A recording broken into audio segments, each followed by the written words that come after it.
ابو طالب نے اس سے بھی یہی کہا، یہ میرا بیٹا ہے۔ راہب یہ سن کر بولا، یہ تمہارا بیٹا نہیں ہو سکتا، اس کا باپ زندہ ہو ہی نہیں سکتا۔ ابو طالب نے پوچھا، وہ کیوں؟ راہب نے جواب میں کہا، اس لیے کہ اس کا چہرہ نبی کا چہرہ ہے، اس کی آنکھیں ایک نبی کی آنکھیں ہیں، یعنی ایسے نبی جو آخری امت کے لیے بھیجے جانے والے ہیں۔ ان کی علامات پرانی آسمانی کتابوں میں موجود ہیں۔ اس کے بعد یہ قافلہ روانہ ہو کر بصری پہنچا۔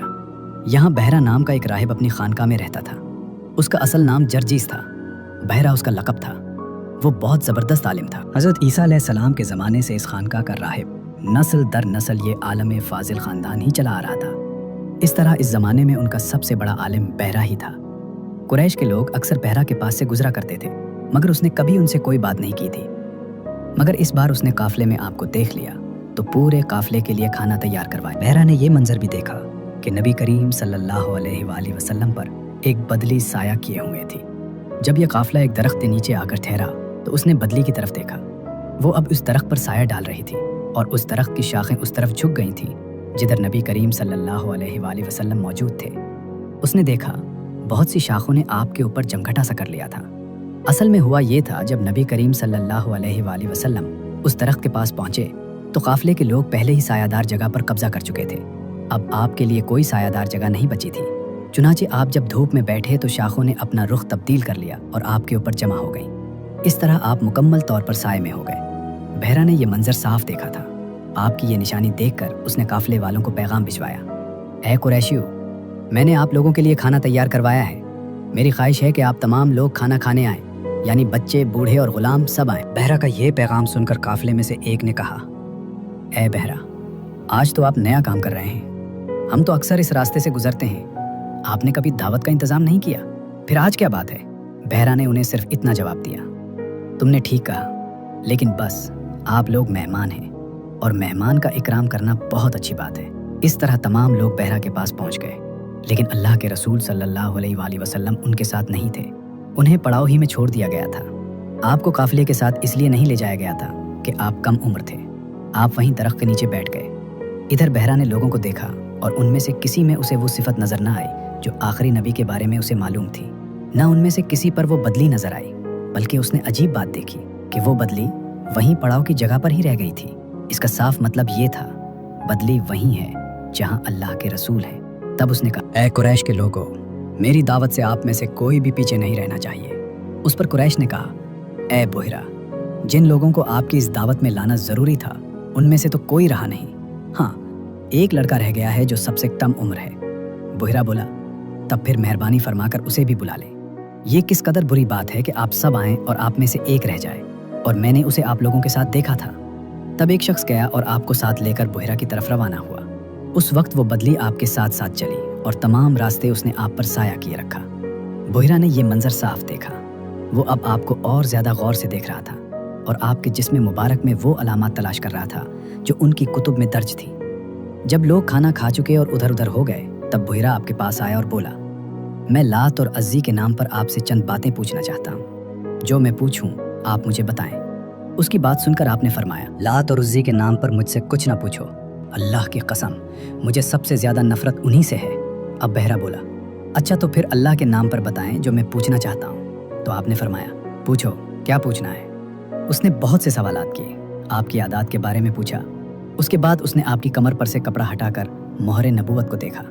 وہ بالکل ویسی ہی تھی جیسا کہ اس نے اپنی کتابوں میں پڑھا تھا۔ اس نے فوراً مہر نبوت کی جگہ کو بوسہ دیا۔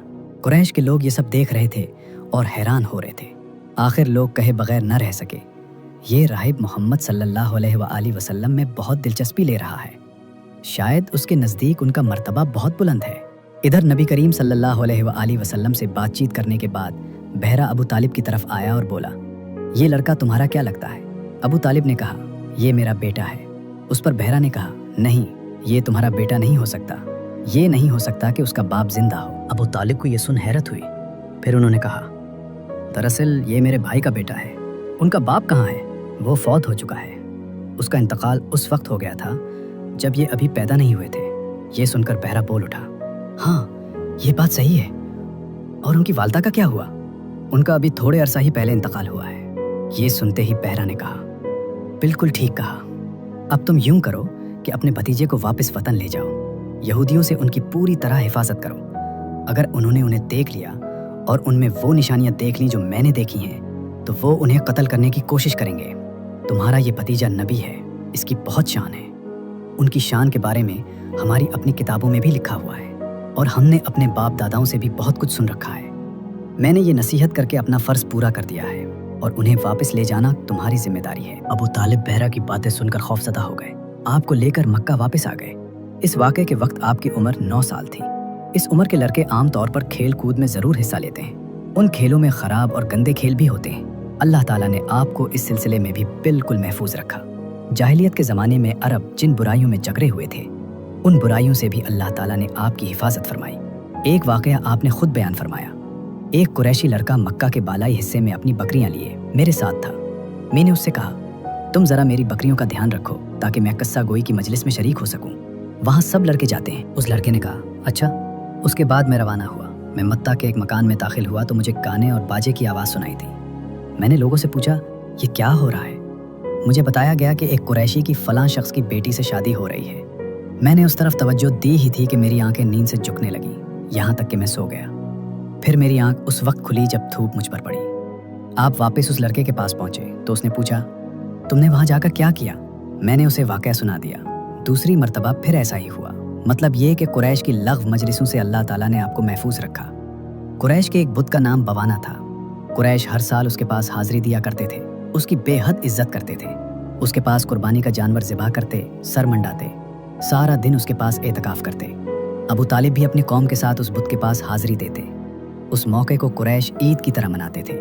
ابو طالب نے نبی کریم صلی اللہ علیہ وآلہ وسلم سے کہا، بھتیجے آپ بھی ہمارے ساتھ عید میں شریک ہوں؟ آپ نے انکار فرما دیا۔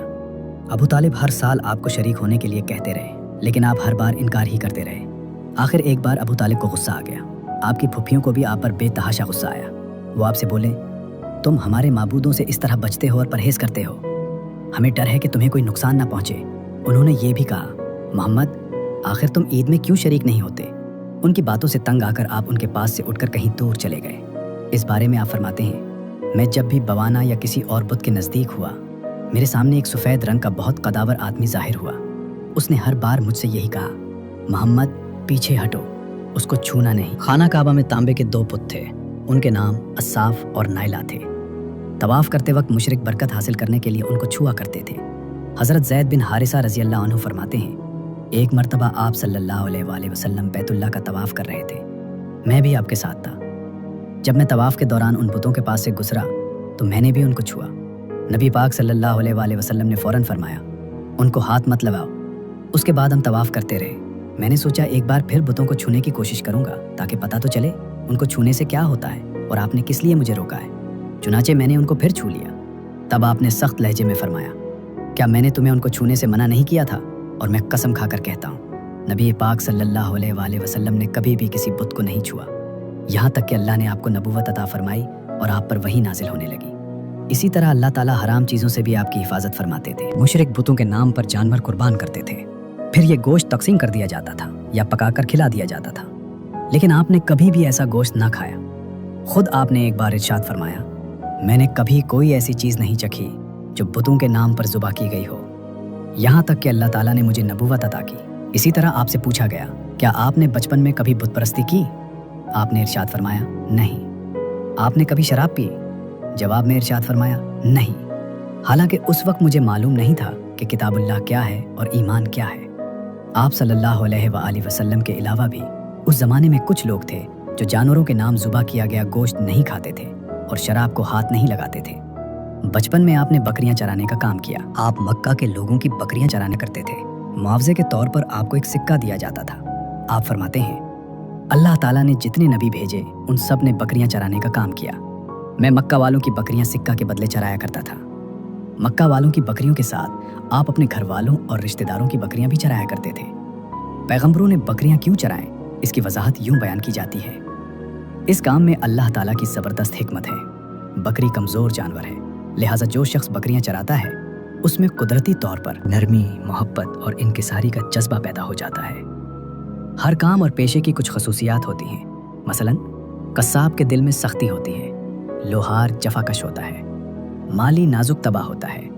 اب جو شخص بکریاں چراتا رہا جب وہ مخلوق کی تربیت کا کام شروع کرے گا تو اس کی طبیعت میں سے گرمی اور سختی نکل چکی ہوتی ہے۔ مخلوق کی تربیت کے لیے وہ بہت نرم مزاج ہو چکا ہوتا ہے اور تبلیغ کے کام میں نرم مزاجی کی بہت ضرورت ہوتی ہے۔ بکریوں کے ساتھ وقت گزارنے، انہیں پانی پلانے اور ان کا خیال رکھنے سے ایک انسان میں صبر، شفقت اور سمجھ بوجھ پیدا ہوتی ہے۔ وہ جانوروں کی حفاظت اور ان کے حقوق سمجھنے لگتا ہے اور ان کی تربیت میں دل کی نرمی اور محبت بڑھتی ہے۔ یہ تجربہ بعد میں لوگوں کی ہدایت اور تعلیم میں کام آتا ہے، کیونکہ ایک نرم دل اور حساس طبیعت والا شخص بہتر طریقے سے دوسروں کے ساتھ معاملہ کر سکتا ہے۔ یہی وجہ ہے کہ پیغمبروں نے بچپن میں بکریاں چرائیں تاکہ وہ اپنی شخصیت میں صبر، محبت، عاجزی اور ہمدردی پیدا کریں، اور یہ خوبیاں بعد میں ان کے نبی بننے کے سفر میں لوگوں کو ہدایت دینے کے کام آئیں۔ اس کے علاوہ بکریوں کے ساتھ رہ کر بچوں اور نوجوانوں میں ذمہ داری کا جذبہ بھی پیدا ہوتا ہے۔ وہ جانوروں کے کھانے، پانی اور حفاظت کا خیال رکھنے سے چھوٹے چھوٹے کاموں میں بھی محنت، دھیان اور صبر سیکھتے ہیں۔ یہ سب خصوصیات انسان کی شخصیت میں نرمی پیدا کرتی ہیں، جو بعد میں تبلیغ اور لوگوں کی اصلاح کے کام میں بہت مددگار ثابت ہوتی ہیں۔ اس طرح نبی پاک صلی اللہ علیہ وآلہ وسلم نے بچپن میں بکریاں چرانے کے ذریعے اللہ کی حکمت اور اپنی شخصیت کی تربیت حاصل کی، اور یہ تجربہ بعد میں آپ کی تبلیغ اور ہدایت کے کام میں بہت کارآمد ثابت ہوا۔ بچپن میں حاصل کی گئی نرم مزاجی اور محبت لوگوں کی رہنمائی کے لیے ایک مضبوط بنیاد بن گئی، اور یہ سب کچھ حضرت نبی اکرم صلی اللہ علیہ وآلہ وسلم کی فطرت میں واضح ہوا۔ جانوروں کی دیکھ بھال نے صبر، برداشت اور ذمہ داری کی قدر سکھائی، جس سے دل میں دوسروں کے دکھ اور ضرورت کو سمجھنے کی قوت پیدا ہوئی۔ یہ تجربہ آپ کی شخصیت میں عاجزی، ہمدردی اور شفقت کو مزید بڑھاتا رہا، اور آپ کے الفاظ و عمل میں ہمیشہ جھلکتا رہا۔ بکریوں کی حفاظت اور چھوٹے کاموں میں محنت نے آپ صلی اللہ علیہ وآلہ وسلم کو ہر فریضے کی تکمیل کے لیے تیار کیا اور مستقبل کی قیادت کے لیے قوت اور تحمل پیدا کیا۔ اللہ تعالیٰ کی عنایت سے یہ بچپن کی چھوٹی ذمہ داریاں اور تربیت نبی پاک صلی اللہ علیہ وآلہ وسلم کے بڑے مشن میں بہت اہم کردار ادا کرنے والی ثابت ہوئیں، اور یہ تمام صفات بعد میں آپ کی تبلیغ اور لوگوں کی ہدایت میں روشن چراغ بن گئی، جو اللہ کی عظیم حکمت کی نشانیاں ہیں۔